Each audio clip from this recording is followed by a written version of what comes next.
네, 안녕하세요.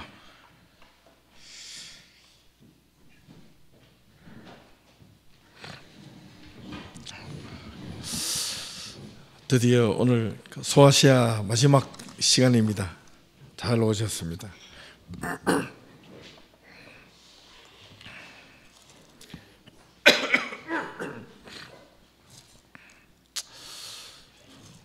소아시아 7교회인데요. 마지막 교회죠. 성경에 나오는, 요한계시록에 나오는 7교회인데, 오늘 우리 형제가 기도한 것처럼 교회는 개인이기도 하지만 공동체입니다. 하나님의 몸된 교회는 혼자 세우지 않고, 왜 하나님께서 너 혼자만 있는 곳에 나도 너와 함께 하리라 말씀하시지 않고 두세 사람이 있는 곳에 내가 너와 함께 하리라 이렇게 말씀하셨을까요? 하나님 혼자 있으면 함께 하시지 않나요? 함께 하죠. 계시죠. 맞잖아요. 그죠? 하나님이 혼자 있어도 하나님이 함께 하시는데 왜 그럼에도 불구하고 성경에는 예수님은 두세 사람이 있는 곳에 내가 너와 함께 하리라. 이거는 공동체를 의미하거든요. 교회는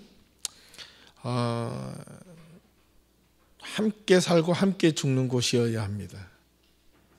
누가 한 사람 잘 된다고 교회가 잘 되지 않습니다. 또 누가 한 사람이 막 절망하고 실망한다고 해서 교회가 또 금방 무너지지도 않고요. 근데 교회는 앞서거니 뒤서거니 하는 것이 아니라 어떻게 보면 손을 잡고 그것이 100명이든 1000명이든 10,000명이든 나란히 손을 잡고 앞으로 나아가는 것이 그게 교회입니다. 오늘 요한계시록 마지막 이제 정리를 할 텐데요. 다음 주에는 주위 있는 분들 좀 데리고 와야 될 것 같아요. 영화를 하나 보려고 합니다. 지금 여러 개를 했는데 주보에는 제가 작년에 나왔던 그 블랙 가스펠이라는 영화, 다큐멘터리 영화인데요. 그걸 지금 생각을 하고 있는데 한 주 동안 있다가 더 좋은 영화가 있으면 제가 좀 바꿀 수도 있습니다. 일단은 그렇게 생각하고 다큐멘터리 영화입니다.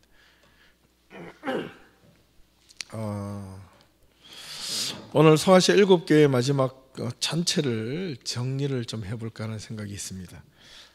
그래서 오늘 성경은 여러분들 보시되 앞표를 보시면 됩니다. 오늘은 프레젠테이션을 거의 다 준비를 했기 때문에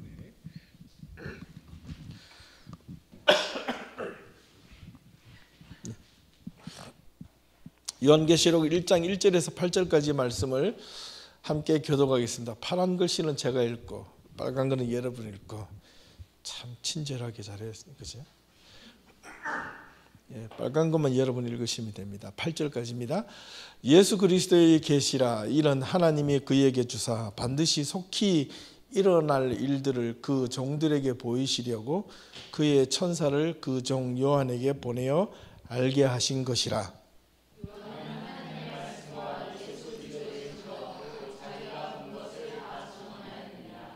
이 예언의 말씀을 읽는 자와 듣는 자와 그 가운데 기록한 것을 지키는 자는 복이 있나니 때가 가까움이라.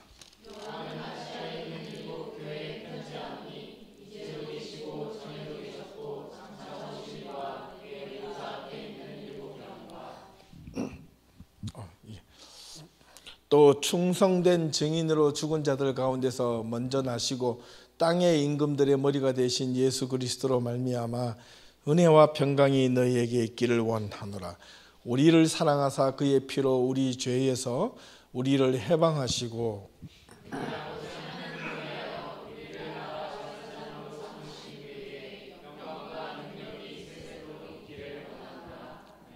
볼지어다 그가 구름을 타고 오시리라. 각 사람의 눈이 그를 보겠고 그를 찌른 자들도 볼 것이요 땅에 있는 모든 족속이 그로 말미암아 애곡하리니 그러하리라. 아멘.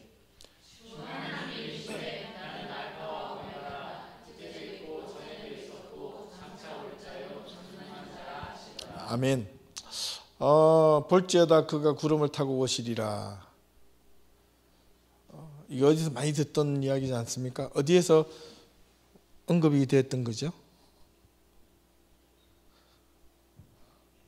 사도행전 보면 내가 올라간 본 그대로 다시 오리라. 오늘 소아시아 7개를 총 정리를 한번 해보겠습니다.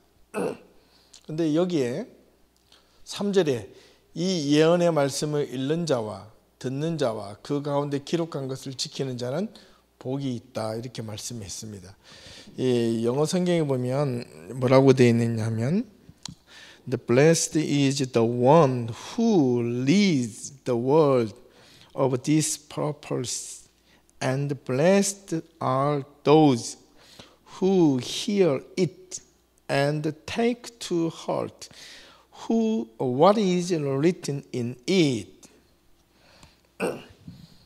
말씀을 읽는 자라는 것은 the one who leads the world 이렇게 되어 있습니다.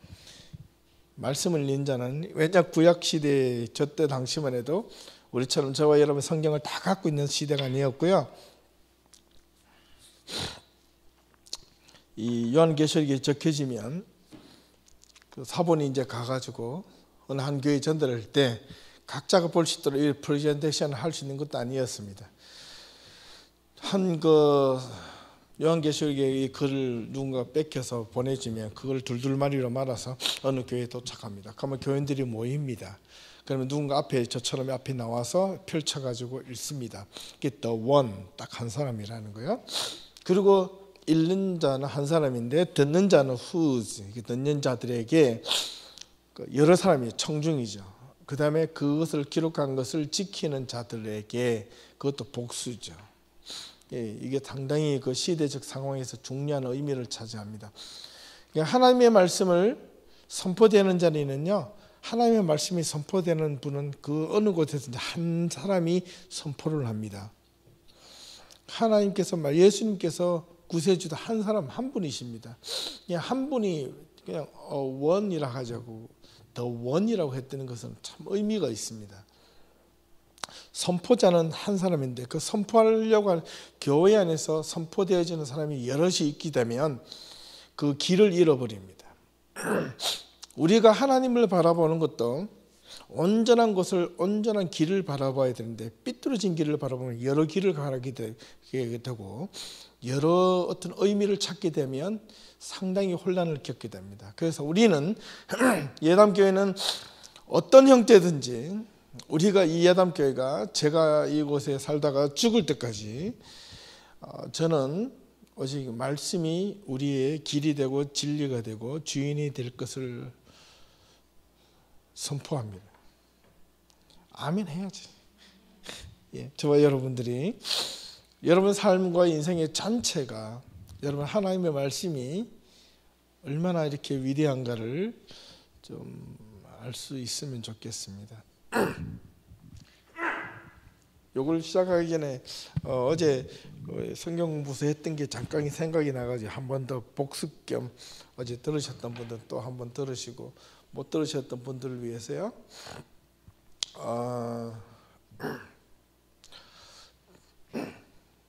저는 말을 좀 바꿔보겠습니다. 여러분들 이게 철학이란 말이잖아요. 철학이란 말은 필로스 또는 소피아, 필로스하고 소피아하고 합성어입니다.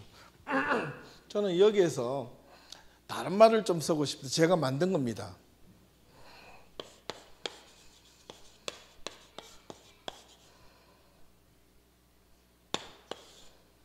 이렇게 한번 만들어 보고 싶어요. 또는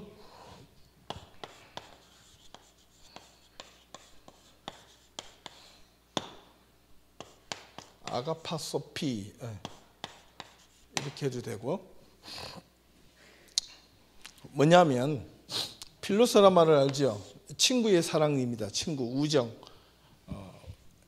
빌라델비아 할 때 이게 필로스, 그다음에 아델포스 해가지고 형제, 아델포스가 형제고 필로스가 형제 우애 또는 사랑입니다. 그래서 빌라델비아는 형제들의 사랑이라는 뜻이죠. 그런데 필로소피아라는 것은 이건 또 사랑인데 우애 뭐냐면 소피아, 이게 영어로 말하면 위즈덤입니다. 지혜를 사랑하는 것이 철학이에요. 사색하고 생각하고 고민해보는 것이 아주 중요한 철학자들의 기본 정신이었습니다. 생각하고 생각이 바뀌고 사색하고 내가 뭔가 나란 존재가 누구인가 무엇인가를 깊게 생각해서 내가 지금 어디로 가고 있고 어디로 살고 있는가를 깨닫는 겁니다. 그래서 헬라 사람들은, 그리스 사람들은 이 최고의 지식을 사랑하는 것이 최고의 미덕으로 봤습니다. 이 필로소피라는 이 단어를 좀 도움을 받아서 저는 테오소피라는 말을 좀 쓰고 싶은데, 테오소피라는 건 데오스, 소피아 또는 이게 로고스라는 또 말도 됩니다. 말씀, 지혜. 그러니까 하나님의 지혜를 사랑하는 사람이 되었으면 좋겠다. 하나님의 말씀을 사랑하는 사람들이 진짜로 있었으면 좋겠다.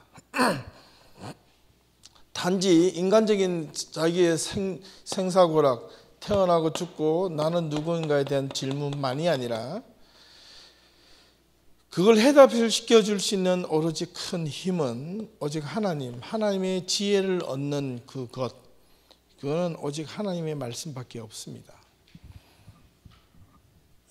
저와 여러분들이 오늘 이 시대에 왜 예담교회 교회 공동체로서 살아가는 삶의 존재와 그다음에 교회 금요일마다 나와서 예배를 드리고 또 토론도 하고 그다음에 이렇게 하는 이유의 목적을 분명히 하셔야 됩니다. 목적이 없는 그런 그 길과 나아감과 삶은 아무리 많은 일을 해도 그에게는 의미가 없습니다. 내가 무엇하지? 뭘 했지? 돌아보면 아무런 그런 그 의미를 못 찾고요. 그러나 내가 작은 일을 하더라도, 작은 것을 붙잡더라도 내가 목적이 있고 방향이 있으면요, 그 안에 힘들고 어려워도 내가 뭔가 내 마음대로 뜻대로 안 돼도 결코 포기하지 않는다는 겁니다. 그것을 이루기까지. 그래서 이 철학과 또 이게 테오소피아, 그러니까 하나님을 사랑하고 하나님의 지혜를 얻는 것들, 이런 것들은 그러면 철학과 신학은 예를 들어서 하나님을 사랑하는 어떤 차이가 있느냐? 처음에 시작할 때 철학과 하나님을 사랑하는 인간적인 방법은 비슷합니다.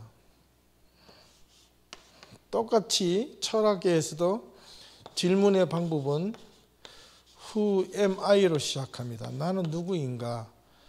나는 도대체 어디로 왔는가? 나는 무엇인가? 이런 질문도 하고 신앙도 마찬가지입니다. 나는 누구인가? 그런데 이 철학에서 세상에서 말하는 대답은요, Who am I라고 했을 때 너는 누구냐? 이렇게 질문을 생각을 많이 해봐서 그에 대한 답은 뭐라고 하냐면 I think 이렇게 나가는 겁니다. 내가 생각하기를 이런 것 같다. 이게 이제 철학자들의 생각인 반면에 하나님을 지혜를 얻은 사람들은 그에 대한 답을 뭐라고 정의를 내느냐면 I think라고 이야기하지 않고 뭐라고 하냐면 He said 이렇게 나오는 겁니다. 아시겠어요? He가 누구일까요? God. 그럼 그걸 무엇으로 알 수 있을까? 바이블밖에 없다. 그죠? 저와 여러분들이 세상을 살면서 크리스찬들과 넌 크리스찬들, 또 교회가 예수 믿는 사람들이 예수 믿는 그런 독특함, 예수 믿는 사람들의 그 거룩한 자랑, 내가 예수쟁이로서의 그런 거룩한 자존감을 갖기 위해서는 너 교회 다니냐? Yes. 왜 다니니? Maybe. 뭐 글쎄. 그래. I think. 이렇게 하면 안 돼요. 여러분들이 세상 사람들과 구분된 삶을 하고 세상 사람들이 여러분들에게 Are you Christian? 그리고 너 교회 다니니? 너 예수 믿니? 너 그리스도인이니? Yes라고 대답할 때 왜라고 질문을 만약에 누군가가 던진다면 I think라고 대답하면 여러분들 다 이게 철학적인 사고밖에 안 돼요. 그건 세상적인 사고인데, 그러나 너가 왜 교회 다니고 왜 크리스찬이라고 했을 때 He said 이렇게 이야기를 하셔야 돼요. 하나님이 말씀하셨다. 왜? 우리를 창조하셨다고. 이렇게 나와야 되는 거예요. 그게 믿음입니다. 아시겠어요? 여기서는 I think라는 말은 그 속에는 그 knowledge라는 어떤 지식이나 사고가 thinking이 들어간다면, 여기에는요 thinking이 들어가는 게 아니라 뭐가 들어갈까요? faith, 신앙이 들어가는 거예요. 믿음은요 불변한 거예요. 저라면 하나님을 믿느냐라고 아멘이라고 대답했을 때 그 아멘이라는 그 밑바닥에는 He said, God said. 하나님이 말씀하셨고 그거 말씀하셨다라고 여러분들이 그것을 나는 I believe라고 고백하는 것이 그게 테오소피아입니다.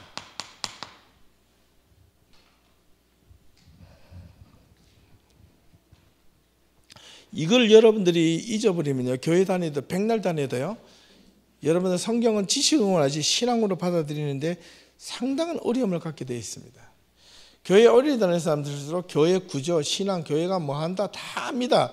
그러나 그것을 딱 빼고 오로지 여러분들이 생각하는 그 하나님에 대한 존재를 여러분의 마음속에 삶으로 내 가슴을 깊이 부드게 올려면 여러분 이 구분을 확실하게 하셔야 됩니다. 신앙 안에서 확실하게 하지 못하면 어려움을 겪습니다. 소아시아 7교회, 요한계시록에 나오는 7교회를 이야기하는데 교회는 공동체입니다. 그렇다면 who am I로 이제 가지 않고 who와 we 이렇게 가야 됩니다. 우리는 누구냐? 이렇게 가야 되는 거죠. 교회라는 것을 점도해 둘 때 오늘 이 소아시아 7교회를 지난 몇 주 동안 계속 7주 이상을 했는데요. 이제 그 7개의 교회의 유형이 초대 교회에서 어떤 일이 일어났길래 지금 이 요한계시록은 AD 한 90년 요한복음 이후에 AD 한 100년 이후에 적어졌다는 말도 있고 한참 이후에 지금 적혀졌는데 이 요한계시록에 일어났던 이 시대의 상황 속에서도 지금 초대교회 그리스도인들은 지금 어떤 상황에 놓여져 있는지를 여러분 분명하게 인식을 하셔야 됩니다. 초대교회는요, 예수님이 돌아가시고 30년 이후에 해가지고 AD 313년, 여러분들이 잘 아는 그 세계사 시간에 배웠던 콘스탄틴 대제가 기독교로 국교로 공인하기 전까지는 이 약 한 300년, 280년 기간, 이 기간 동안 기독교에서는 엄청난 박해의 기간이 있었습니다. 박해. 예. 그 보통 얘기해 막 쥐어박는 박해가 아니고 그냥 몽둥이로 채찍질하는 박해가 아니라 죽음과 그냥 달고 사는 박해였습니다. 초대교회 공동체는 이렇게 모여서 예배를 드리면 두 번의 예배를 드립니다. 두 번의 예배를 드리는데 첫 번째 예배는 처음 예수 믿겠다고 하는 사람들이 와서 예배를 드려야 한 1시간 내지 1시간 반. 그러고 나서 세례를 받지 않는 사람들은 첫 번째 예배를 마치면 다 돌려보냅니다. 그리고 두 번째 예배를 곧 다시 드리는데 그때는 문을 잠궈놓고 예배를 드려요. 왜? 그 다음부터 드리는 예배가 사실은 진짜 예배예요. 그때 예배를 드리면서 매번 모일 때마다 뭘 하느냐면 성찬식을 합니다. 성찬식을 하면서 예수 그리스도의 죽음과 부활, 이거를 매주 확인을 받으면서 예수님의 피와 살을 나누면서 고백하기를 우리는 다음 주에 누가 어떻게 없어질지 모른다. 그러나 이 피와 잔이 이 포도주와 떡을 마시면서 우리는 죽음까지도 주님과 함께 하겠다는 믿음의 서약을 그때 예배를 드립니다. 그러다 그 다음 주에 또 모였는데 한 사람 두 사람씩 빠지기 시작합니다. 그 중에 한 사람은 한 부류는 그 가운데 배교자가 생기기도 하고 또 한 부류는 잡혀서 신앙을 지키다가 죽기도 합니다. 배교자는 가슴 아파하지만은 순교를 당한 사람들은 슬퍼합니다. 지난주에 함께 떡과 잔을 나눴던 그 사람이 하나님의 이름으로 불려가서 주님의 십자가 또는 끓는 가마 또는 사자의 밥이 되기도 하고, 또는 양다리 팔을 묶여가지고 말에게 묶여가지고 사지가 갈기갈기 찢겨서 죽기도 하고, 글래디에이터 검투사의 놀이개 감이 되어서 죽기도 하고, 그렇게 수많은 사람들이, 크리스찬들이 예수의 이름으로 죽어나갑니다. 그런데도 이 초대교회는 끝까지 자기의 신앙을 지킵니다. 놀랍습니다. 그런데 그런 교회들이 많았는데도 불구하고 그 초대교회 시절에 이런 7가지 교회의 유형이 생겼습니다. 단적으로 말하면 7가지인데 그 외에도 여러 가지가 많겠지만 대표적으로 생각했는데, 그러나 그 7가지 교회가 결국으로 돌아와 보면 이 기독교 2000년의 역사에 나타나 있는 모든 교회의 유형이기도 하고, 지금 우리가 살고 있는 우리 삶 속에 나타나는 교회의 유형이기도 하다는 겁니다. 그래서 이 성경에 보면 3절에 이 예언의 말씀을 읽는 자와 듣는 자와 지키는 자는 복이 있도다 라고 하는 말은 전부 다 현재형으로 되어 있습니다. 과거형이라 미래형이 없습니다. 현재형입니다. 현재형. 여러분, 신앙은 과거에 내가 잘 믿었다, 내가 과거에 선교를 많이 했다, 내가 전도를 많이 했다, 내가 교회 봉사를 많이 했다, 다 필요 없어요. 그에 대한 상급은 있을지 모르나 앞으로 내가 잘하겠다, 잘 믿겠다, 아무런 소용없어요. 신앙은 right now, 지금 당장, here and now, 지금 여기입니다. 여기. 저와 여러분들의 신앙은 항상 현재 진행형이 되어야 됩니다.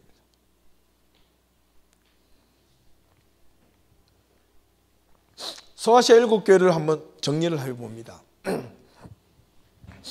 에베소 교회인데 에베소 교회 이름의 뜻은 인내하다라는, 그래서 그의 닉네임이 신념 확고부동한 이런 닉네임이 있고, 그의 의미로서는 첫사랑의 인내를 버렸다, 그렇겠죠. 성경에 말하는 내용이 계시록 2장을 보면 그렇게 나옵니다. 서머나 교회를 보면 이름의 뜻이 모략, 향유라는 것이죠. 박해받는 자, 끝까지 믿음의 향기를 냈다. 왜? 모략, 이 서머나의 뜻은 모략, 향유라는 뜻인데, 이거를 그 향기가, 서머나 교회는 이 향유를 그 잎을 찢고 빠면 빠을수록 향내가 더 많이 난다고 그랬죠. 기억나십니까? 예. 냄새가 더 진동을 합니다. 찌으면 찌을수록. 그리스도인의 진짜 향기와 박해는, 여러분 하나님의 신앙이 박해가 일어날 때는 기뻐하십시오. 그리스도의 일이 향기가 드러난다는 증거입니다. 힘들죠? 예. 그건 사실입니다. 원하시면 드릴게요. 제가 갖고 있으면 뭐 하겠습니까? 여러분들 위해서 준비한 건데. 예. 근데 우리는 신앙생활을 박해받지 않고 신앙생활을 하는데, 여러분 박해는요 두 종류가 있는데, 하나는 외부적인 박해와 내부적인 박해가 있습니다. 외부적으로 박해가 오면 집안일도, 외부에서 박해가 들어오면 집안이 똘똘 뭉칩니다. 여러분들 우리 교회도요, 예담교회도 어떤 외부적으로 누군가 핍박을 하기 시작하면 교회가 하나가 됩니다. 기도하고 아버지야 저 적군들을, 저 사탄을 물리시게 죽이시옵소서 라고 기도를 전부 다 이구동성으로 할 수는 있으나, 그러나 교회가 분열되는 가장 큰 원인은 내부적으로 분열이 되고 내부적인 박해가 일어날 때는요 교회가 사정없이 무너집니다. 기억하셔야 됩니다. 절대로 잊어버리면 안 됩니다. 교회는 2000년 역사, 기독교 역사에서 가장 문제가 되었던 것은 외부적인 박해가 있어서 문제가 있었던 것이 아니라 내부적인 문제가 있어서 교회가 무너지고 멸망당한 것은 수없이 있었습니다. 내가 머리가 되겠다, 내가 팔이 되겠다, 내가 다리가 되겠다, 이런 사람들이 문제가 되었다는 겁니다. 세 번째 교회가 서머나 교회인데, 높임을 받다, 들림을 받다라는 뜻이고, 이 버가마 교회는 도덕적으로 타락했기 때문에 닉네임이 도덕적 타협. 우리 신앙인들은요, 타협을 하면 안 됩니다. 분명히 아셔야 되는데, 우리 그리스도인들은 타협이 아니라 뭘 해야 한다 그랬죠? 화해. 그럼요. 예. 타협자가 아니라, 우리 신앙인들은 타협자가 아니라 화해자입니다. 화해자. 예수 그리스도의 선포된 화해자로서의 십자가를 지셨습니다. 예수 그리스도는요, 분노로 억울해서 십자가를 지신 것이 아니라 하나님과 우리의 죄에 막힌 남을 허시는 화해자라서 십자가를 지셨다는 겁니다. He said, I crucified. 내가 십자가를 졌다. 십자가 못 박혔다. 무엇으로? 화해자로서. 억울한 누명을 쓴 자로서 죽은 것이 아니라는 것을 여러분 반드시 기억을 하셔야 돼요. 우리는 화해자. 예수 그리스도의 작은 예수는 화해자의 예수의 모습입니다. 그 화해자 속에서는 무조건 용납하는 게 화해자가 아닙니다. 아시겠어요? 옳고 그름을 분명하게 하나님의 진리의 말씀을 가지고, 그걸 가지고 내가 물러서지 않는 그런 결단과 상대방에 대해서 배려를 하되 타협을 하지 말라는 거예요. 그 사람에게 화해의 손을 내밀 때 타협을 하면 너도 50% 나도 50%. 이걸 뭐 이게 이쪽에서는 뭐 negotiate 뭐 조정, 그죠? 예. 그러면 내가 믿음이요 서서히 뒤로 물러가요. 하고 싶은 건 더 뒤로 물러가고. 그런데 오늘날 교회, 현대 교회가 점점 신앙이 배려가 없다고 이런 식으로 생각하는 사람 많습니다. 그러다 보니까 이 기독교가 점점 이게 밑둥치가 빠져버렸어요. 신앙이 뿌리치 흔들어버렸어요. 어떤 사람들이 저를 향해서 야 당신, 그런 사람은 당신이 보수야, 신앙이 꽉 막혔어. 요즘 애들 쓰는 말로 I don't care, 상관없어요. 그거를 포기하면 기독교를 포기하는 거와 마찬가지입니다. 그들을 위하여 기도하고 그들을 위하여 용납을 하되 타협은 하지 마라. 울면서 기도는 해야 되되 그들을 용서는 해주되 잘못된 것을 지적하라, 깨우치라, 가르치라. 두아디라 교회는 뜻은 회생이란 뜻이 있고 두아의 성읍이란 뜻입니다. 이거는 교리적 타협인데 이 두아디라 교회가요 내부적인 문제가 상당히 있었습니다. 여기에 참 조심해야 돼요. 보세요. 7가지 유형을 보면 오늘 초대교회뿐만 아니라 오늘 현대 2000년 기독교 역사의 교회 문제가 저 7가지 속에 다 들어있습니다. 4대 교회, 남은 물건이라는 뜻이 있고 가짜, 페이크, 모조라는 뜻입니다. 살아있는 이름을 가졌으나 죽은 자라는 거죠. 그 다음에 빌라델비아, 형제 우애라는 것이 순종, 소유한 것을 굳게 잡는다라는 그 의미를 갖고 있습니다. 형제 우애에 대해서 아주. 그 다음에 라우디게아는요 정의란 뜻이 있다 그랬죠. 예. 그 다음에 유물론적, 이 사람들은요 뜨뜻미지근하고 아주 부유했습니다. 그죠? 예. 그 다음에 그 옆에 있는 그 도시에서 이렇게 내려갈 때 그 뜨거운 온천 물이 6.5km에서 수로를 끄고 이 라우디게아까지 오면 그 온천 물이 미지근해진다 그랬죠.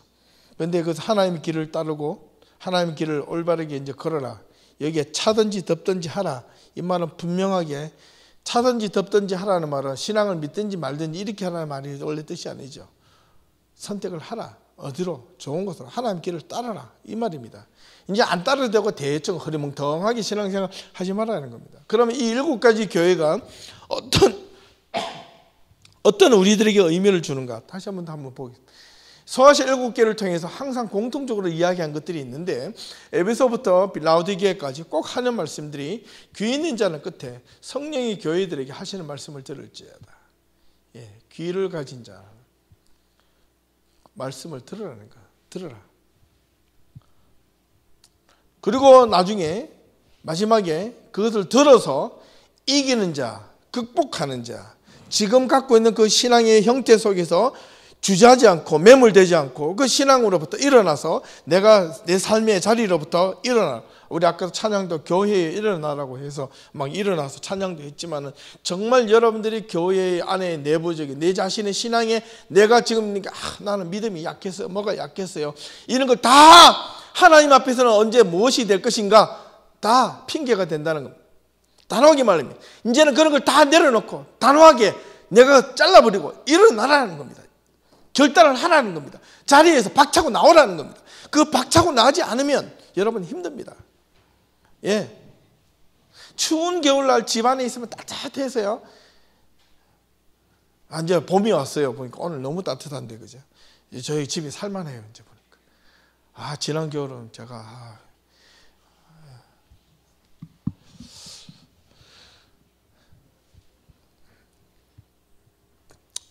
시간적으로 보면 여러분 그 고통도 시간이 지나면 지나갑니다. 아픔도 기다리면 지나갑니다. 문제는 뭐냐? 그 순간 아픔과 고통을 참느냐 못 참느냐. 사람들은 그 차이가 있어요. 내가 어떤 목적을 가지고 꿈을 가지고 비전을 가지고 내가 그것을 기회인지 뭐인지 찾아가지고 내가 앞으로 나가려고 하면 내가 망하는데 사람들이 대부분의 사람들이 탄탄한 대로로 내가 가고 싶은 대로 마음대로 길을 열어주는 것은 하나도 없습니다. 거의 없어요. 내가 목적을 가지고 내가 분명한 방향을 설정하는 순간 그때부터 바람이 옵니다. 바람이 붑니다. 흔들립니다. 그러나 그것이 맞다고 생각했을 때 그 흔들리는 바람을 이기고 앞으로 나갈 때만이 그것을 쟁취할 수 있고 선택할 수 있습니다. 포기하지 마셔야 됩니다. 그래서 이기는 자는 이런 말을 꼭 이게 참 의미 있게 오는데요.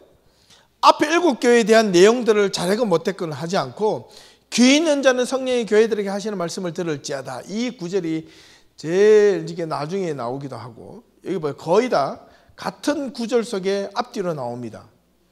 이기는 자는 뭐에게 뭐 상급을 주겠다. 칭찬을 하시고 상급에 대한 이야기를 나오는데 그러고 나서 마지막에 귀 있는 자는 성령이 교회들에게 하시는 말씀을 들을지어다. 예. 안 들으면 어떻게 하겠느냐? 그 뒤에는 이제 점으로 가는 겁니다. 소아시아 7개의 편지의 발신의 내용을 보면 어린 양 예수님의 모습을 소아시아 7교회로 똑같은 예수님을 다양하게 표현을 해놨습니다. 에베소 교회에서는 오른손에 7뼈를 붙잡고 7 금초대 사이를 지니시는 이라고 표현했고 서머너 교회는 처음이와 마지막 죽었다가 살아나시니 버가모에는 좌우에 날성검을 가지신 이 두아데라 교회는 불꽃 같고 발이 빛난 주석 같고 같은 하나님의 아들이 이르시되 사대는 7 영과 7뼈를 가지신 이 그 다음에 빌라델비아는 거룩하고 진실하사 다윗의 열쇠를 가지신 이 열면 닫을 사람이 없고 닫으면 열 사람이 없는 이 구절도 어디서 많이 듣던 이 구절이죠. 내가 너에게 무엇을 주겠다고요? 누구에게? 베드로에게 천국의 열쇠를 주게. 네가 땅에 있어서 풀면 하늘에서 풀고 땅에 있어서 매이면 하늘에서 매일 것이더라. 정권을 주는 겁니다. 정권.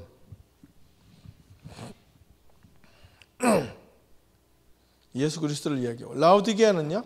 아멘이시고 충성되고 참된 증인이시요 하나님의 창조의 근본이신 이가 가르치되. 왜 이렇게 구분을 했느냐면 각 교회와 연결돼서 생각을 하셔야 됩니다. 예수 그리스도의 똑같은 예수 그리스도이신데 각 교회마다 처한 형편과 상황과 갖고 있는 조건들이 다 달랐습니다. 그래서 예수 그리스도는 그 조건에 맞도록 그분들에게 다가간다는 거예요. 에베소 교회에도 그렇게 다가가고 빌라델비아 교회도 그렇게 다가가고 라오디게아 교회에게도 그렇게 다가가는 거예요.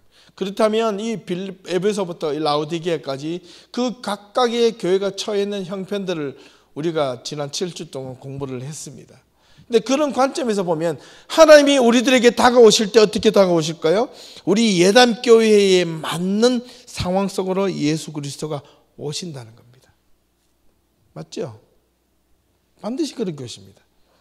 다른 A라는 교회에 맞도록 그분은 그쪽 하나님은 같은 하나님이시지만 그 교회의 형편에 맞도록 다가가시면 하나님은 우리 예담교회로 오실 때는 우리 예담교회에 처해 있는 형편과 그 상황 속으로 오신다는 겁니다. 여러분들이 개인의 삶과 신앙도 마찬가지입니다.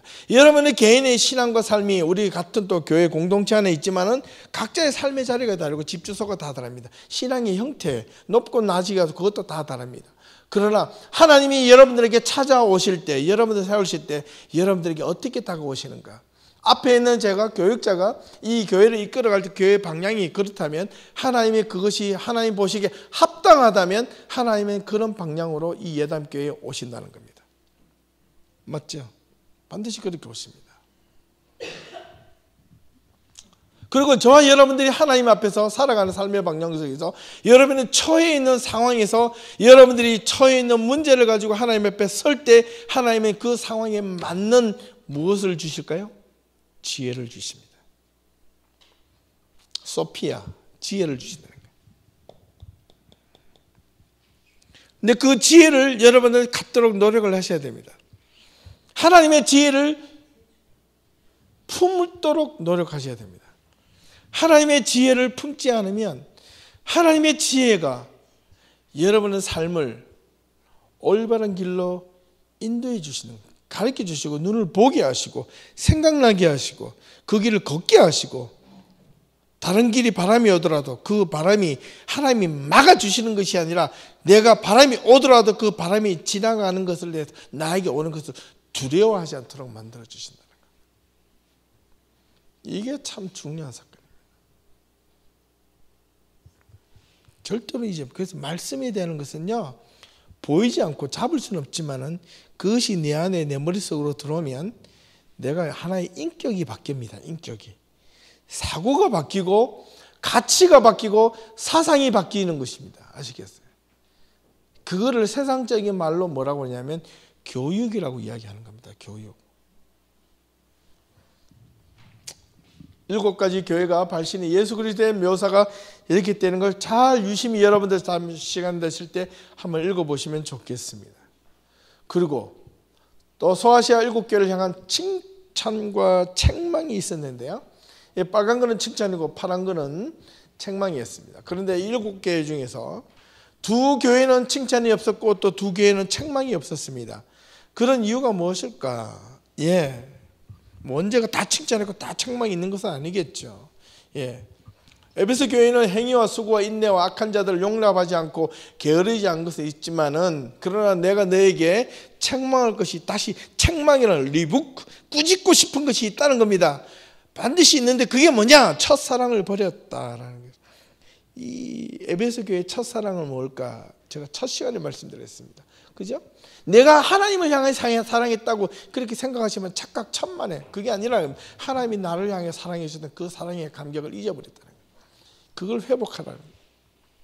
두 번째, 서머나 교회 죽도록 충성하라. 왜 서머나 교회가 이 온갖 핍박과 박해는요, 이 소아시아 7교회뿐만 아니라 이가 예수님이 부활하시고 승천하시고 난 뒤에 AD 30년부터 313년 기독교가 로마로부터 국교로 전 세계 유럽에 국교로 공인되기 전까지는요 극심한 박해를 받았는데 그 전체의 표상이 이 서머나 교회 하나로 표현될 수가 있습니다.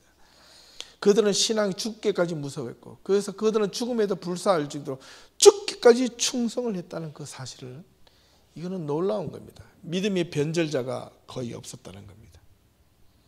그래서 책망할 것이 별로 없었어요. 버가모교회 믿음을 저버리지 않았으나 그러나 발람의 교훈과 우상 음행 니골라당의 교훈을 따르고 그래서 회개하라 말을 합니다. 회개란 말은 뭐냐면 바로 이런 겁니다. 회개할 것이 없다라는 것은 두 종류인데, 하나는 내가 원래 하나님의 품속에 있다가 내가 잘못을 저질러 밖으로 돌아가서 나갔습니다. 범죄에서 내가 하나님의 품을 이탈을 했어요. 그래서 여기서 뭔가 뉘우쳤어요. 회개는요, 돌이킬 회자, 고칠 회자 해가지고 터닝 해가지고 다시 안쪽으로 완전히 들어오는 것이 이게 회개입니다. 그러니까 여기서 아이고 잘못했습니다.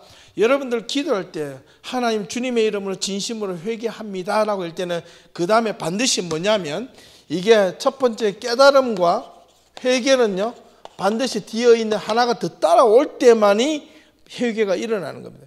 뭐냐면 고치는 것인데 원점으로 다시 돌아오는 겁니다. 돌아가는, 이게 행위가 있어야 됩니다. 깨달음과 행위가 동시에 있어요. 후에 돌아오는 그 행위가 반드시 마지막까지 돌아왔을 때 회개한 사람이 되는 겁니다. 회개하지 않고 그 자리에서 아이고 그래 나 잘못할 수 있었는데 잘못했네, 아이고 어떡하냐, 이거는 회개가 아니라 후회입니다. 후회. 회, 뒤후자, 돌이킬 회자 해가지고 그냥 뒤늦게 그냥 돌이키기만 하는 겁니다. 고침이 없습니다. 고칠 개자, 고침이 없는 사람은 내가 아무리 회개합니다 말만 해봐야 그 행동이 없는 사람은, 그 사람은 회개란 말은 하지만 후회하는 사람입니다. 그리스도인은 예수 이름으로 하나님의 말씀을 받고 찔림이 있는 사람들은 반드시 고침이 있습니다. 돌아옴이 있습니다. 탕자의 비유 보면 아버지와 큰아들과 둘째 아들이 있는데 진짜 나쁜 놈이 누구일까요? 둘째 아들? 아니에요. 첫째 아들이 진짜 나쁜 놈이에요. 그는 뭘 할 줄 몰랐어요? 회개할 줄 모르는 놈. 아버지 품에 있어도 아버지의 품이 무엇인지를 몰랐던 자고, 아버지의 고마움을 몰랐던 자고, 아버지에게 도리어 비난하고 블레임할 줄 알았던 이 큰아들이었습니다. 그러나 둘째 아들은 비록 탕자로서 밖에 나서 아버지를 흥청망청 썼지만 그가 밑바닥에 다 떨어졌을 때 더 이상의 세상에 희망이 없음을 보고 돌아와서 아버지 집에서 종이라도 좋으니까 써주시옵소서라고 집으로 돌아왔다는데 그 탕자에게는 큰 의미가 있는 겁니다. 근데 우리가 교회 안에서 보면, 교회에 보면, 왜 교회에서 보면, 은근하게 보면요, 우리 교회는 없겠지만 은근하게 교회에 기득권자가 있어요. 새로운 사람들 보면 막 가르치려고 그래요. 요렇다 저렇다. 아, 그건 그렇게 하는 게 아니에요. 이건 이렇게 하는 거예요. 그럼 자기도 그렇게 하지 않으면서. 말씀을 가르치는 것과 지적하는 건 다른 겁니다. 하나님의 사람들은 반드시 후회하는 자가 아니라 회개하는 자가 되어야 됩니다. 고치고 돌아와야 됩니다. 돌아오는 자입니다. 그런데 여기에 보면 버가모 교회가 돌아오지 못했던 것 같아요. 믿음을 포기하진 않았어요. 첫째 아들이나 둘째 아들이나 그 아버지에 대한 마음은 늘 언제나 있어요. 둘째 아들이 겉으로는 믿음을 떠난 것 같지만은, 그러나 진짜 믿음을 떠난 자는 누구냐? 첫째 아들이라는 거예요. 그러니까 우리가 먼저 그리스도인들이 그런 모습이지 않느냐는 것은 정말 두고두고 반성을 하고 되새겨도 부족함이 없을 거예요. 예, 마지막 때에 그에 대한 이야기는 이따가 한 번 더 해드리겠습니다. 그리고 두아디라 교회, 사업과 사랑과 믿음과 섬김과 인내가 있었고 나중에 행위가 처음보다 더 많은 열심은 있지만은, 근데 이 속에 뭐가 들었냐면 이세벨이 들어오고 우상 제물이 되고 뭔가 이게 잘못된 사회 시스템이 그 당시에 좋아 보이는 것들이 싹 들어오면서 이 교회가 뒤죽박죽이 된 겁니다. 그래서 이 두아디라에게는 행위를 회개하라는 겁니다. 4대 교회 칭찬이 없습니다. 죽은 믿음이라는 겁니다. 회개하라는 것도. 빌라델비아 행위 배반치 않고 인내의 말씀을 지켰습니다. 그래서 책망이 없었습니다. 여기는 행위에 와 있었고 배반치 않았고 말씀을 지켰다. 말씀을 지키는 것은 행위하고 똑같이 가는 겁니다. 왜? 말씀을 지키는 건 깨달음에서 일어나고 그 깨달음은 행위로 이어질 때, 그는 항상 하나님 앞에서 빌라델비아 교인들은 형제를 사랑하는 것을, 하나님께 날마다 자기 자신을 하나님 앞에 후회하는 것이라 회개하는 자들의 모습이었다는 겁니다. 단적으로 보여줍니다. 그 다음에 라오디게아는 칭찬이 없었고 미지근한 신앙, 부자이나 가난한 사실을 모른다 그랬죠, 지난주에. 예, 그들이 진짜 무엇이 가난한 걸 몰랐어요.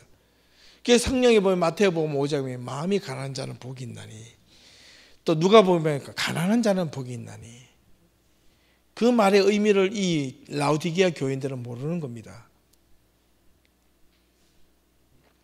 그들은 부자였기 때문에, 물질적으로 부족함이 없는 자들이었기 때문에 안약을 사서 발라보라는 것이 뭐냐, 그러니까 네가 말씀으로 깨달아보라. 네가 진짜 무엇이 문제인지, 무엇이 가난한지 너는 알게 될 것이다. 하나님의 말씀을 충분하게 너의 말씀으로 채우지 못한 자가 진짜 영적으로 믿음으로 가난한 자가 될 것이다. 그는 버림받은 자라는 겁니다. 여기서 가난한 자라는 의미는 복 있는 자의 의미가 아니고 진짜 가난이 무엇인지 모르는 자들은, 이 소아시아 7개에 적용한 여러 가지 역사적 해석을 다시 만들어 봤습니다. 만들어 보니까 참 놀라운 것이 있는데요. 에베소, 서머나, 버가모, 두아디라, 사데, 빌라델비아, 라오디게 7교회가 이 역사주의적 관점에서 바라보니까 이 시대별로 기독교 2000년 역사에 이게 너무 비슷한 게 섹션별로 이렇게 나누어지는 거예요. 에베소 교회는 나중에 보면 제일 나중으로 가기도 하지만 서머나부터 보면 이 서머나 교회가 초대교회의 모습이었습니다. 엄청난 박해가 있었지만 신앙을 참았다는 거예요. 놀랍게도 특히 백녀 사이가 제일 심했습니다. 그 다음에 버가모 교회에서 비교도 박해가 그 다음부터 초대교회는요, 이 엄청난 이 로마 제국과 이 초대교회에서는 어떤 거냐면 로마 제국과 더불어서 이교도의 박해는 없었지만 무엇의 박해가 심했냐면 유대인들의 박해가 심했다는 거예요.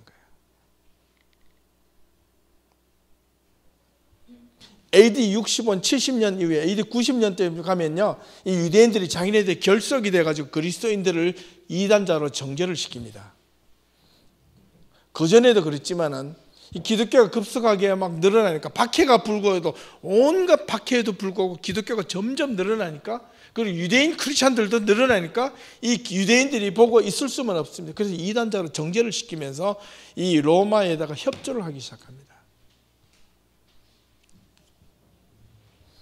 버가모 교회는 그 다음에 이제 이교도들이 박해가 오는데 이 잘못된 종교들이 쉽게 말하면 페르시아에 있는 조로아스트교, 그 외에 다른 그 이집트의 종교, 그다음에 미리 종교, 영지주의 이런 어떤 헬라의 사상들이 막 그때부터 AD 100년부터 밀려오기 시작하는데 거기에 세웠던 이 영지주의자들이 AD 100년부터 본격적으로 교회를 침투해서 교회를 박해하기 시작하고 교회를 흔들어버리기 시작합니다. 흔들어버립니다. 그래서 나중에 AD 352년에 카르타고 회의에서 교회 지도자들이 모여서 만든 것이 신약 성경이었어요. 신약 성경 27권, 저와 여러분들 갖고 있는 이 성경은 이렇게 27권이라는 하는 신약 성경은 352년 이전까지는 이 낙권으로 다 흩어져 있었습니다. 그것도 이게 마태, 마가, 누가복음 이런 말을 쓰지도 않았어요. 그 앞에다가 이렇게 The Gospel of 마태, 매튜 이렇게 안 썼다는 겁니다. 그 다음에 버가모 교회가 있었고 두아디라 교회가 이교도에 침입을 해요. 한 590년까지. 이제 교회 안에 본격적으로 들어옵니다. 이제 여기 누구냐면 교회가 AD 313년에 기독교가 국교로 공의되면서 교회가 신앙으로 자유롭기 시작한 순간부터 교회가 느슨해지기 시작하고 그 교회의 올바른 신앙의 어떤 중심과 순수함과 깨끗함이 교회 이교도들이 믿고 있는 신앙과 이렇게 믹스가 되기 또 시작합니다. 이때부터 타락이 시작하는 거예요. 그 다음에 4대 교회는 중세 흑암의 시대 AD 한 590년에서 1750년까지 뭐 종교개혁 시대까지라고 하기도 하고 이게 1517년입니다. 이게 잘못 맞네요. 1517년 글자를 잘못 쳤습니다. 이 중세 흑암의 시대가 교회가 마음대로 하고 교회가 사회를 지배하다 보니까 신앙이 있잖아요. 이제는 뭐 뜨뜻미지근한 신앙인이 되어갑니다. 그리고 이제 교회가 사회를 박해하기 시작하고 교회가 오는 교회 다니는 사람들이 신앙은요 교회만 다니면 다 구원을 받는 것처럼 착각을 했고 교회가 온갖 불의와 비전과 부패와 불의를 이때 다 저지르기 시작합니다. 뭐 더 좋은 것도 있어요. 그때 찬란한 교회 문화가 왕성하게 일어났죠. 교회 건물 크게 짓기로 그때부터 막 내기를 막 하는데요. 예. 베드로 성당도 이때 지었고요. 예. 1517년 이 상간에 이제 성 베드로 성당을 지을 때 그 면제부 성 베드로 성당을 지었다 보니까 돈이 모자랐어요. 그래서 처음에는 어떻게 했냐면 네로 황제가 살았던 그 지역에 인공 호수를 지난주에 설교했죠. 주일날 마가복음 13장에 그 예루살렘을 진격했던 티투스 장군이 돌아가가지고 유대인들 3만 명을 들어가지고 로마 시민들을 위해서 네로 황제에 살았던 별장에 인공호수에 물을 다 빼고 8년 동안 지었던 건물이 뭐라 그랬죠? 콜로세움. 그 콜로세움의 예배 건물들이 반 이상을 다 떼어가지고 베드로 성당을 짓는데 건축이 됐습니다. 여러분들 베드로 성당에 혹시 가보시면 외벽을 자세히 보시면 구멍이 뻥뻥뻥뻥 뚫려 있습니다. 그건 그 콜로세움에 있는 벽을 다 뜯어내느라고 구멍을 그 망치로 뚫어가지고 빼낸 겁니다. 그래도 돈이 모자라니까 어떻게 했느냐면 이때 뭘 느꼈어요? 면죄부를 파는 겁니다. 신앙을 가지고 사기를 친 겁니다. 신앙을 가지고. 여러분 교회에, 여러분의 신앙에 하나님의 이름으로 오늘날 사기치는 교회들이 너무 많습니다. 그걸 보셔야 돼요. 그건 못 보는 거는요, 목사도 문제 있지만 그걸 듣고 아멘 하는 교인들도 문제가 있는 거예요. 그러면 구원받을 것처럼 착각하니까 절대로 그렇지 않습니다, 여러분. 바르게 보셔야 됩니다. 행여 여러분들이 제가 잘못 가르치거나 잘못할 때 여러분들이 올바른 눈을 보신다면 저 목사가 이거 사기친다 아닌다 여러분들 알게 될 겁니다. 저는 무조건 저한테 아멘만 하지 마세요. 가끔가다 아멘 해도 됩니다. 그것만 하시면 됩니다. 근데 그것도 잘하면 교육시키면요 이게 세뇌당해요. 그러고 나서 빌라델비아 교회는 교회가 종교개혁의 시대를 지나가면서 하나님의 말씀으로 돌아가는 시대입니다. 근데 라우디게 교회가 종교개혁이 끝나고 났지만 AD 18세기 이후부터는요 이게 교회가 다시 침체가 되고 이게 이성이 발달이 되고 교회가 점점 뜨뜻미지근한 신앙을 해서 세상과 타협이 되는 교회의 모습으로 지나가서 나중에 급기야는 다시 에베소 교회로 돌아오면 이 마지막 교회의 시대의 모습은요 교회에 보면 교인들이 열심을 다니고 교회에 열심을 다니지만 그 내가 뭐 때문에 열심을 다니는 뭐 때문에 예수를 믿는지도 모르고 다닙니다. 그러다 보니까 뭘 잃어버려요? 하나님에 대한 사랑을 잃어버리는 교회의 모습으로 바뀌어지게 될 겁니다.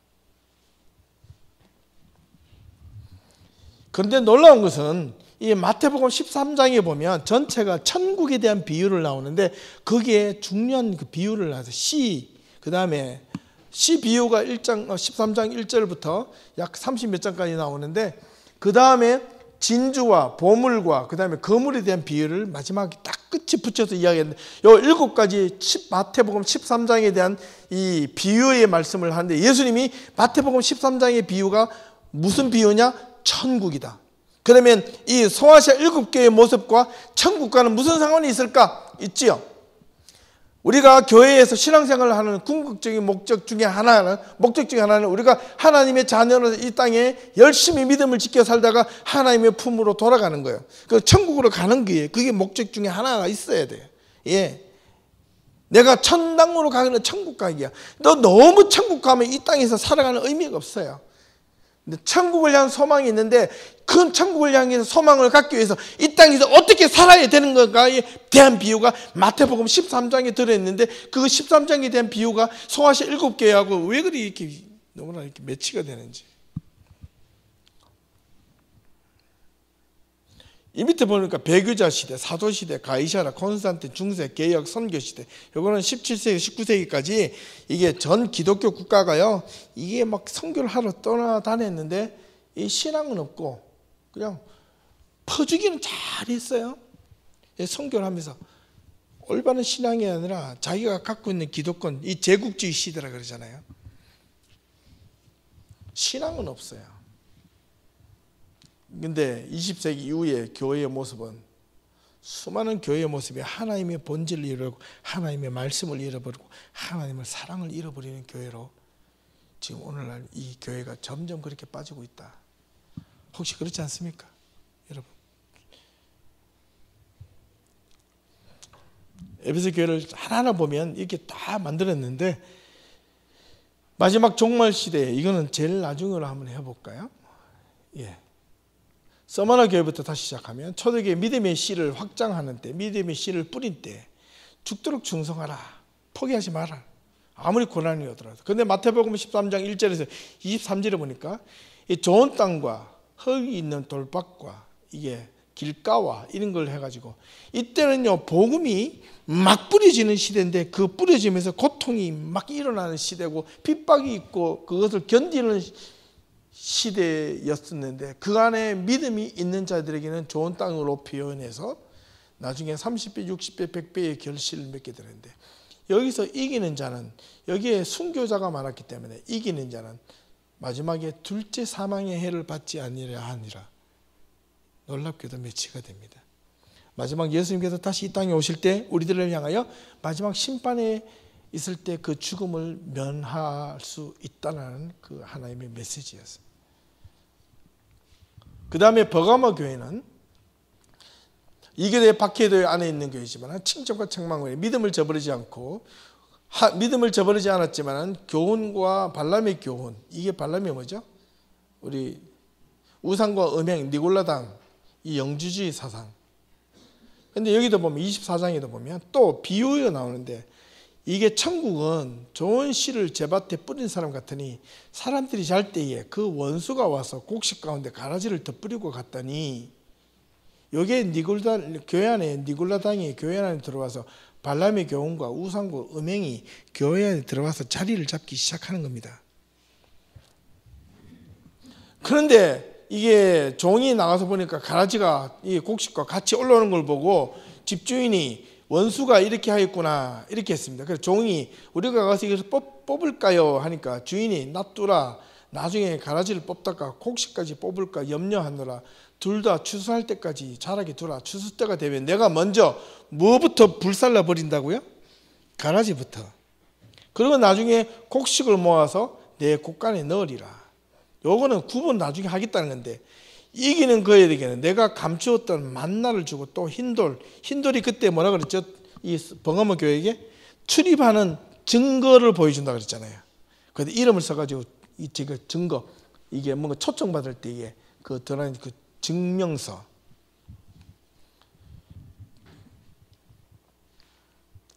두아데라 교회에게는요, 사랑과 사업과 사랑과 믿음과 섬김과 인내가 있었지만은 이 이세벨을 똑같이 용납하고 음행하고 우상제물과 행위를 회개하고, 이 이세벨을 음행이라는 단어는 뭐냐면 단순하게 성적인 행위가 아니라 이게 우상에 대한 그 이교도를 섬기고 그런 것에 벤치마킹을 해서 교회가 어떻게 하면 좀 더 교회다 좀 폼나게끔 하는데, 그 폼나게끔 하기 위해서 다른 어떤 이방 신들이 섬기는 그런 제의적 형태나 이런 것까지도 무작별하게 도입을 해오는 겁니다. 그런데 여기 보면 마태복음 13장 31절에 32절을 보면 천국은 또 마치 사람이 자기 밭에 심은 겨자씨 하나 같은데, 모든 씨가 작은 것이라도 자란 후에는 풀보다 커서 나무가 되며 공중의 새들이 와서 그 가지에 깃들이니라. 여기 보면 이들이 나중 행위가 처음 해보다 많다는 것에 칭찬을 하시면서, 하지만 그 안에서 뭐가 있다고요? 잘못된 것을 행위를 회개하라. 그러니 이렇게 나중에 이 두아디라 교회에게 그가 이기는 자와 끝까지 내 일을 지키는 자, 이게 겨자씨이지만 겨자씨가 나중에 다 자랄 때까지 끝까지 내 일을 지키는 자, 그에게는 뭘 준다고? 만국을 다스리는 권세. 그 풀 속에 들어와서 많은 사람들이 그 안에 들어와서 쉼도 없고 다스리는 힘을 주겠다. 내가 그 속에 들어올 수 있는 자리를 마련해 주겠다는 겁니다. 사대교회는 죽은 믿음, 회개하라, 칭찬이 없었습니다. 여기를 보면 누룩을 대해서 마태복음 13장 33절에 누룩에 대한 비유를 하는데, 누룩은요 부패합니다. 부패의 성격이 있습니다. 그런데 누룩의 원래 의미는 좋은 의미가 있죠. 예. 근데 여기에는 부풀어서요, 그 다음에 뭐가 됩니까? 새로운 것으로 바뀌어지는 겁니다. 예. 누룩을 넣으면 기존에 있는 것은 다 이게 사가서 없어지고요, 완전히 새로운 것으로 바뀌어지는 거죠. 예. 이기는 자는 흰옷을 입을 것이요 생명책에서 결코 지우지 아니하고 아버지 앞과 천사 앞에서 시인하리라. 중세 허감 시대는 이 흰옷을 입지 못하고 늘 언제나 어떻게 했습니까? 예, 부정과 부패, 흰옷을 입은 것처럼 했는데 속이 검은 사람들이 너무 많았습니다. 부정과 부패가 많았고, 예, 누룩같이 부풀려진 것들이.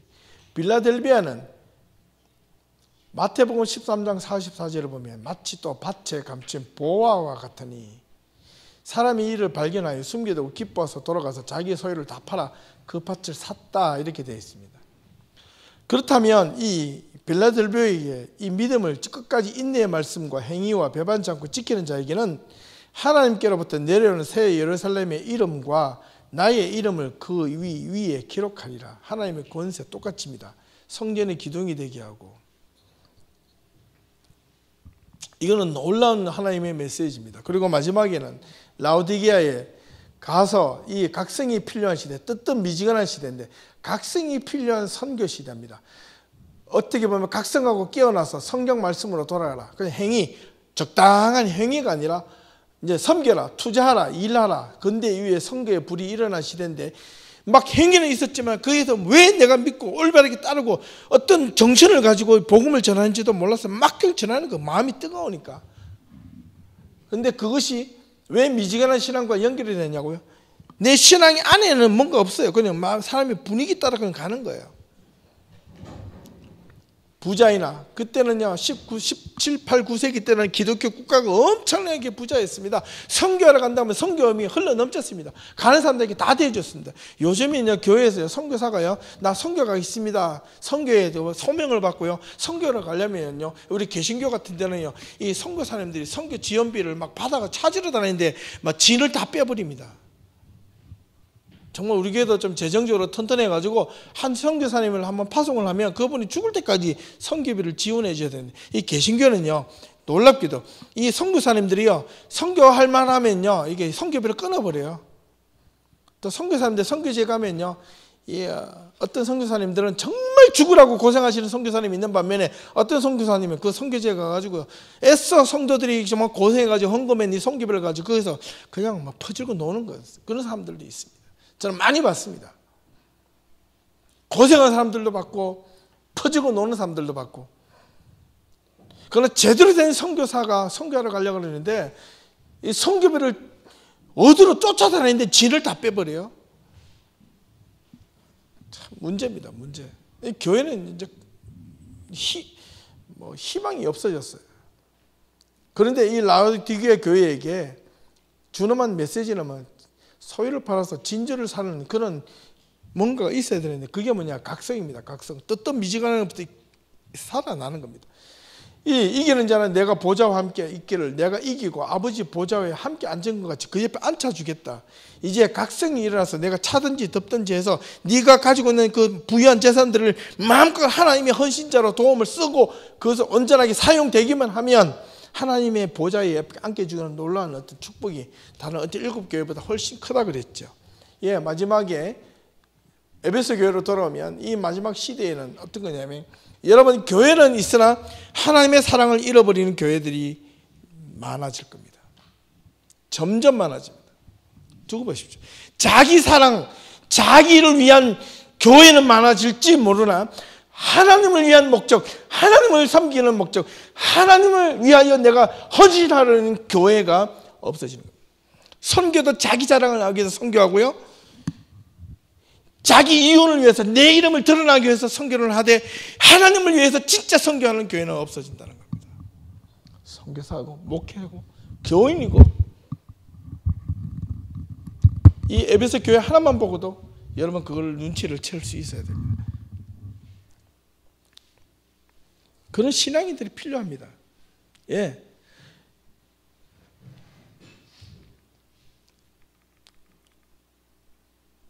공동상 그에게는 이기는 자는. 그래서 제가 여러분들 짧은 시간 동안 소아시 7개를 했는데 두 가지 질문을 한번 만들어 봤습니다. 이게 켜놓을게요. 소아시 7개를 통하여 여러분들이 각자가 느낀 것이 있다면 무엇인지 우리가 한번 쉐어를 좀 해봤으면 좋겠어요. 우리 교회들 가운데 예를 들어 7가지 교회 가운데 나에게 적용이 되어야 할 교회가 있다면 어떤 교회의 유형이고 내가 교회단 교회의 모습으로 서기 위해서는 나는 무엇을 해야 될 것인가. 이거는 이제 진짜 고백이 필요합니다. 진짜 고백이 필요합니다. 립싱크 말고 뭔가 우리가 교회를 하나 온전하게 제대로 배웠다면 이제 진정한 컨페션이고 고백이 필요하죠. 두 번째, 교회는 항상 주님의 몸된 교회로 세워져야 됩니다. 이 말 안 하는 교회가 없습니다. 다 그 말해요. 메시지 전할 때 목사님들 다 주님의 이름으로 이야기하는데 그 속에 진짜 주님이 있느냐 아니면 자기 욕심이 있느냐 자기 사랑이 있느냐 딱 그 차이입니다. 교회가 교회다워지려면 세상의 빛과 소금이 되어야 됩니다. 그런데요, 소아시아 7교회가 초대교회의 상징적인 모습이 되었던 것처럼 오늘날에도 여전히 이 교회의 모습을 통하여 돌아보고 반성할 이유가 우리는 소아시아 7교회를 통하여 많습니다.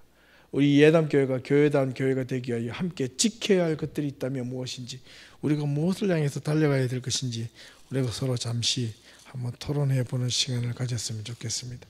요한계시록 1장 1절에서 8절까지 우리가 읽었습니다.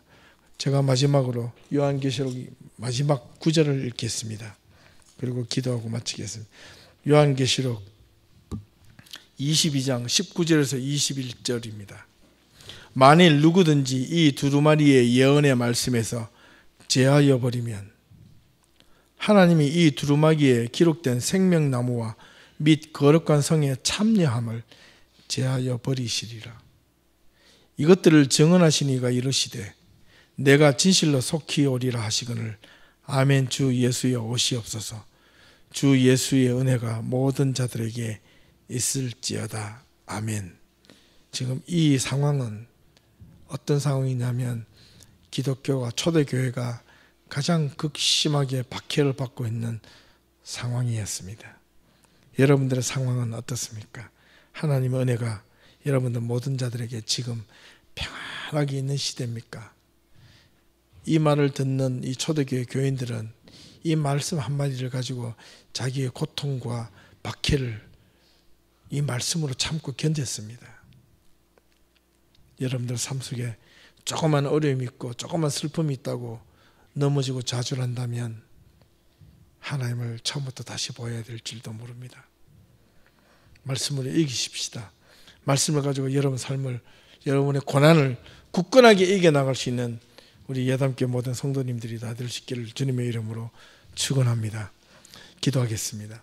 하나님, 오늘 주신 말씀을 통하여 소아시아 7교회 전체를 돌아보고 2000년 기독교의 역사를 잠깐 살펴보고 또 미래의 교회를 생각하고 또 우리 예담교회를 생각하고 또 우리 자신의 하나님 앞에 각자의 교회된 모습으로 어떻게 서야 될지 이 시간 돌아볼 수 있는 시간 되게 도와주시옵소서. 하나님, 우리 예담교회가 더욱더 하나님 앞에